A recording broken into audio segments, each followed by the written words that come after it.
어제까지 갈라디아서 말씀이 끝났습니다. 인도해 주신 하나님께 또 함께 해주신 여러분에게 감사드립니다. 제가 여러분과 함께 갈라디아서를 나누는 동안 저는 바울의 심정이 너무 궁금했습니다. 바울은 복음을 전하면서 많이 맞았다잖아요.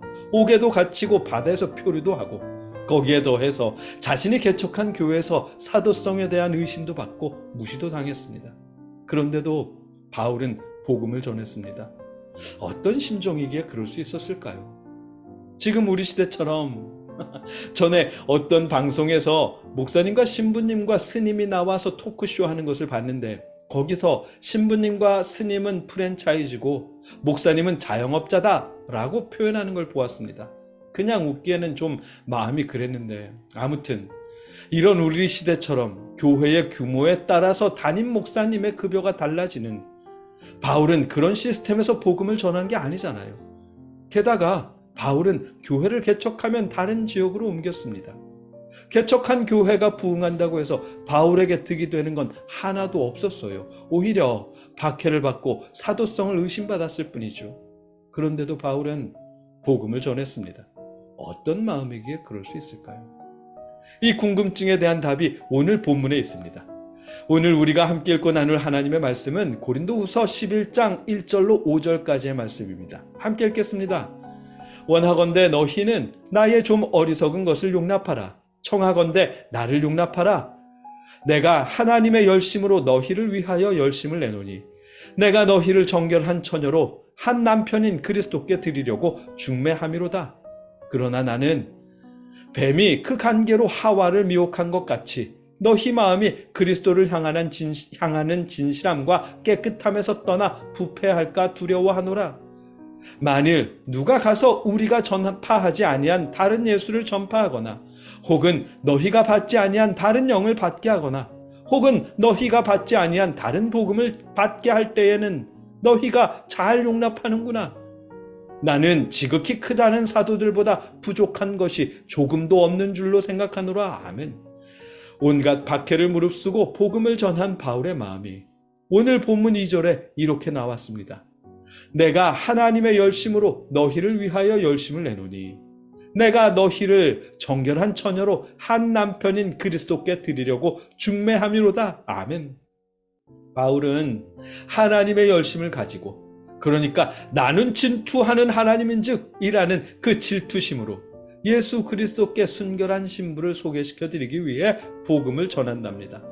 예수님을 모르는 사람들이 예수님을 알게 되고 그래서 예수 그리스도만 바라보는 순결한 신부가 되게 하려고 중매자의 역할을 하듯 복음을 전한답니다.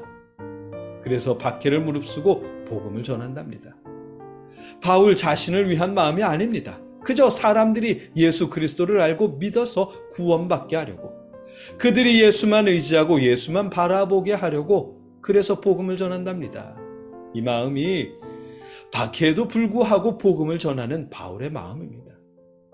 이런 마음으로 복음을 전하고 있기 때문에 왜곡된 복음에 미혹당하는 성도들을 보고 바울은 침묵할 수가 없었습니다. 그래서 또 박해를 무릅쓰고 복음을 전합니다. 3절입니다. 뱀이 그 간계로 하와를 미혹한 것 같이 너희 마음이 그리스도를 향하는 진실함과 깨끗함에서 떠나 부패할까 두려워하노라. 아멘. 고린도 교회 성도들이 뱀 같은 거짓 선지자들의 유혹에 넘어가는 그들이 안타깝고 두려워서 욕먹을 것을 각오하고 복음을 전한답니다. 성도들이 교회에 계속 다니느냐 다니지 않느냐도 중요한 일이겠지만 바울에게는 성도들이 교회에서 거짓 교사들에게 미혹당하고 있다는 그 사실이 더욱 중요한 일입니다. 예수의 신부된 성도들이 그리스도를 향하는 진실함과 깨끗함에서 떠나 부패하는 그 사실이 안타깝답니다. 고린도 교회 성도들은 고린도 교회에 계속 다니고 있었지만 그 교회에서 말씀을 듣고 있었지만 그러나 만일 누가 가서 우리가 전파하지 아니한 다른 예수를 전파하거나 혹은 너희가 받지 아니한 다른 영을 받게 하거나 혹은 너희가 받지 아니한 다른 복음을 받게 할 때에는 너희가 잘 용납하는구나. 아멘. 예수를 왜곡해서 전하고 성령을 왜곡해서 전하고 복음을 왜곡해서 전하는 거짓 교사의 말씀을 너희가 잘 용납하는구나 라는 평가를 들을 만큼 고린도 교회들은 잘 받아들이고 있었습니다. 왜곡된 복음인데도 이상하게 여기지 않고 오히려 잘 용납하며 받아들였습니다. 여러분, 고린도 교회 성도들이 거짓 교사들의 왜곡된 복음을 받아들인 이유가 뭔지 아세요? 우습게도 거짓 교사들의 배경 때문이었습니다. 그들은 자칭 예루살렘 교회의 큰 사도로부터 보냄을 받았다고 주장했거든요. 그러니까 아이고 그래 어쩐지 말씀이 달라. 아무래도 예루살렘의 큰 사도가 보냈으면 대단한 분이겠지. 어쩐지. 솔직히 바울은 예수님도 안 만났다며 라면서 복음의 옳고 그름과는 관계없이 그저 설교자의 배경이 대단하다는 이유로 그들의 복음을 받아들였습니다. 오늘 본문 5절에 나는 지극히 크다는 사도들보다 부족한 것이 조금도 없는 줄로 생각하노라. 아멘. 이 말씀이 거짓 교사들이 큰 사도를 팔아 자신들의 권위를 세웠다는 간접적인 증거입니다. 그래서 바울은 자신도 큰 사도들과 견주어 조금도 모자람이 없다고 말해야 했던 것입니다. 초대교회나 지금이나 참 그놈의 배경이 뭔지요. 참 그렇죠. 씁쓸한 일입니다. 바울은 이처럼 자신이 큰 사도들보다 부족함이 없다고 주장해 가면서까지 복음을 전합니다.